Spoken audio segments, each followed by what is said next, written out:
stitch. This is two parallel stitches which have diagonal float. I will start, I'll do like short stitch from left to right. You can have little back stitch in and out or not, and just go up and make another stitch parallel the first one. Again, I'm stepping a little up the size of my horizontal stitch, like 1/4 inch.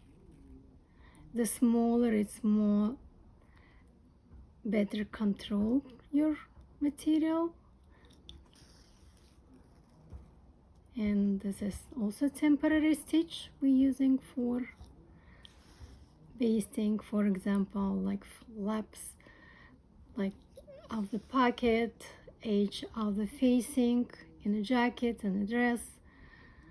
For example, it could be edge of the collar, lapel, anywhere where you need to have sew your under layer to hold for pressing. For example, in tailoring we don't have a lot of top stitching to hold under layer. We're using this diagonal basting stitch. It's very handy and it's better holding layers of the fabric than regular basting stitch. This is why you could use for control your pressing on very curved line or even on straight line. It's very supportive stitch. In the end, I will do my back stitch too. And also I wanted to show you the big one, tailoring diagonal basting stitch, where you can use, for example, if I have a layer of interfacing underneath like Haima, I will have, and I need to hold 2 layers with my fabric, I will make very big stitches like just to hold. We can make little knot or back stitch in the end and the beginning, just like do again, like horizontal stitch and go above,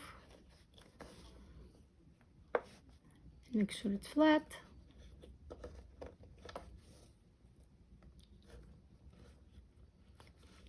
This is longer size, and in the end you can do back stitch to hold your thread in and out.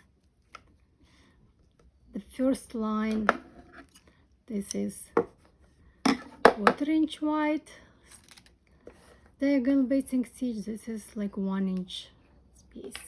This is our diagonal basting stitches.